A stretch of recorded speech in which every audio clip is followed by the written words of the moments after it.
Bien, vamos a hacer el ejercicio 2 de Castilla-La Mancha, la parte del acceso para personas con discapacidad. El ejercicio 1 me pareció muy fácil, así que ese no lo voy a subir. Pero el 2 me parece un poquillo más interesante. Dice, una esfera maciza y homogénea y un cilindro, que también es macizo y homogéneo, ruedan sin deslizar por un plano inclinado 30 metros de longitud.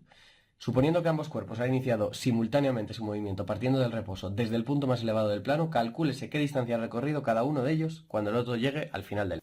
Bien, ya me he hecho aquí el dibujillo del problema que tenemos. Vamos a intentar tirar estos dos cuerpos por ese plano inclinado. El ángulo del plano inclinado no lo sé, pero sí que sé que tienen que recorrer 30 metros.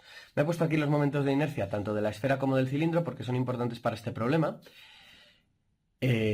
Porque me dicen que estos objetos ruedan sin deslizar. Entonces, como estos objetos van a rodar sin deslizar, es porque hay una fuerza de rozamiento actuando sobre ellos que les hace rotar, y como van a rotar, pues va a influir el momento de inercia. Bien. En este problema tenemos que aplicar las dos ecuaciones fundamentales que hay que aplicar en prácticamente cualquier problema de dinámica. Lo que pasa es que va a haber problemas de dinámica en los que haya rotación y problemas de dinámica en los que no. Entonces, en aquellos en los que no hay rotación, muchas veces la ecuación para los momentos no tiene por qué utilizarse o no nos da información. Pero en este caso tenemos que utilizar tanto la segunda ley de Newton, que me dice que la suma de las fuerzas es igual a la masa por la aceleración, como también tenemos que utilizar que los torques producen una aceleración angular proporcional al momento de inercia. Bien, y por una parte, en el caso de las fuerzas, vamos a trabajar con el peso, es decir, estos objetos debidos a su peso van a bajar por este plano, y por otra parte, estos cuerpos debidos al rozamiento van a girar.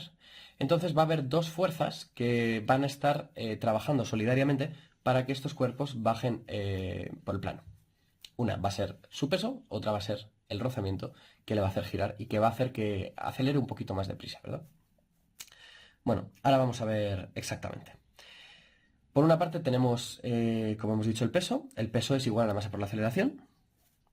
Y como bien sabréis, el peso, solamente vamos a utilizar la parte del peso que proyecta sobre el plano. Es decir, si mi objeto, aquí tenemos mi objeto, ¿verdad? Pues va a haber, el peso va a estar hacia abajo, pero a mí solo me interesa la parte del peso que se proyecta sobre lo que vamos a llamar el eje X de este problema. Y esa proyección va a ir con el seno del ángulo, con el seno del ángulo.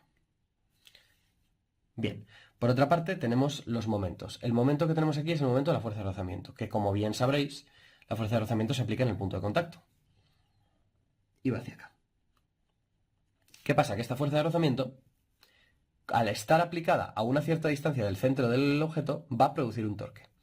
¿Qué torque va a producir? ¿Qué momento de fuerza va a producir? Va a producir R por la fuerza de rozamiento. Y como bien sabéis, la fuerza de rozamiento es un coeficiente de rozamiento por la normal. Y la normal es precisamente la otra proyección del peso. Es decir, mg por el coseno del ángulo. Bien, este va a ser el momento de la fuerza. Y el momento de la fuerza lo que va a provocar es una aceleración angular. Y por alfa. Si un objeto rueda sin deslizar, cumple que la aceleración es igual a la aceleración angular por radio. Esto solo lo cumple si rueda sin deslizar. Importante, por si os salen otros problemas. Cuando un objeto rueda sin deslizar, no pierde energía por rozamiento, porque el punto de contacto es todo el rato distinto. Entonces esta aceleración, esta fuerza de rozamiento no produce trabajo, porque no está desplazando realmente el punto. Cada momento se aplica en un sitio distinto, porque se cumple esto. Sin embargo, si no se cumple esto, es decir, si rueda y desliza, ahí sí que hay un punto en el que se aplica la fuerza de rozamiento y ese punto se va a desplazar una pequeña cantidad. Y ahí sí que el objeto va a perder energía por rozamiento. Es decir, un objeto que rueda deslizando no se calienta por rozamiento.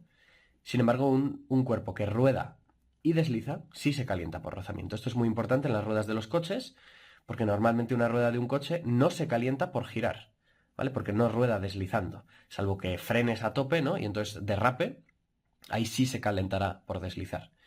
Pero normalmente el calentamiento que se produce en las ruedas es debido a la contracción de la goma, no debido al rodamiento, ¿vale? Solamente debido a la contracción y expansión de la goma. Ese ciclo sí que produce una cierta pérdida de energía, pero no la rotación de la propia goma. Yo creo que eso es algo muy interesante y muy bueno que conocer para estos problemas. Vale, una vez tenemos esto, ya tenemos prácticamente el problema hecho, porque si estas dos ecuaciones son ciertas, su suma también será cierta, y tenemos mg seno de alfa más, perdón, antes de sumar, esa r me la voy a pasar para el otro lado, ¿vale? Más mu mg coseno de alfa es igual a i Y aquí, en vez de poner alfa, voy a poner A dividido por R, ¿vale? Aceleración lineal dividido por el radio. Entonces, como me había pasado otra R, pues va a ser dividido por el radio al cuadrado. Esto va a ser útil porque, claro, como el momento de inercia depende del radio, pues se me van a marchar. Bien, hemos sumado, y tenía... y me falta MA, ¿no? Más MA. O sea, he sumado esta más esta en este lado. Bien. Ahora voy a sustituir el momento de inercia, por ejemplo, de la esfera, pero puedo hacer exactamente lo mismo con el cilindro. Voy a sacar también factores común y tal para que quede esto aquí un poco más sencillo. Vamos a ver. mg por el seno de alfa más mu coseno de alfa va a ser igual, estoy usando el de la esfera, 2/5 de MA, porque los radios se me van a marchar, más MA. Las masas se me van a marchar y 2/5 más 1 van a ser 7/5. El 7/5 pasa al otro lado como 5/7 de G seno de alfa más mu coseno de alfa es igual a la aceleración. Esta es la expresión de la aceleración para la esfera. Exactamente igual haríamos para el cilindro. Lo único que en vez de con 2/5 lo haríamos con 1/2. Entonces, como aquí con la esfera ha sido 1 más 2/5, 7/5 y aquí han sido 5/7, pues aquí va a ser 1 más 1/2, 3/2 y aquí van a ser 2/3. ¿Vale? Toda la deducción es exactamente igual, solo cambia eso. Bien, y una vez que tenemos las aceleraciones, ya podemos saber cuál va a llegar primero. El que mayor aceleración tenga va a ser el que va a llegar primero. Son exactamente iguales, salvo por este factor de delante, ¿verdad? 5/7 y 2/3. Entonces, el número que sea mayor, pues es el que va a ganar. ¿Vale? Una forma de hacerlo es pasarlo a decimal, para ver cuál es el mayor. 2/3 yo me lo sé de memoria, es 0,6 periódico. 5/7 no. Pues tendré que hacer la división. Como tenemos calculadora en el examen, pues lo hacemos con el examen. Yo por no sacarlo lo voy a hacer aquí en un momento. Bien, y ya vemos que es 0,7, que es mayor, no 0,7 algo, ¿no? O sea que es mayor, efectivamente, la aceleración de la esfera. Pues esta va a ser la primera que llegue. ¿Vale?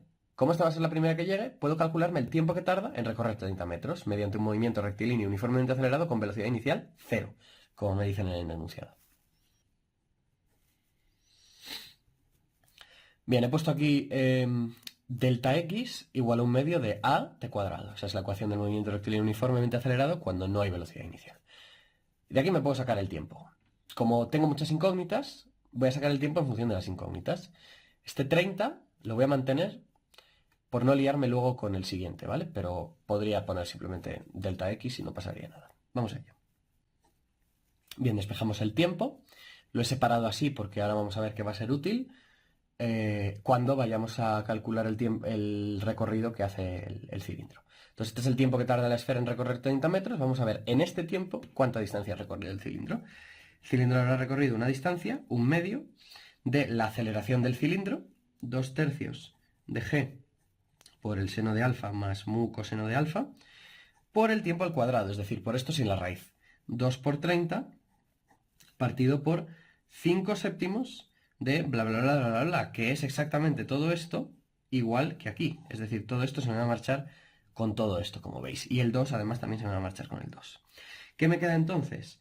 Que lo que ha recorrido el cilindro es los 30 metros que ha recorrido la esfera multiplicado por el factor 2/3 dividido por 5/7. Es decir, multiplicado por un factor que es el cociente de las aceleraciones. Vale, me va a quedar 2 por 7, 14 y 3 por 5, 15. Así que es un factor pues bastante chiquitín. 30 entre 15, 2, 2 por 14, 28. 28 metros va a ser lo que recorra el cilindro cuando la esfera llegue a recorrer entero. Es decir, se va a quedar un poco antes, ¿no? Un poco por ahí. Como veis, un problema más o menos interesante, facilillo, corto, pero bueno, interesante, ¿no? De poder saber aplicar esto de los torques, básicamente. Y poco más, espero que haya resultado útil y nos vemos en el próximo vídeo. ¡Hasta luego!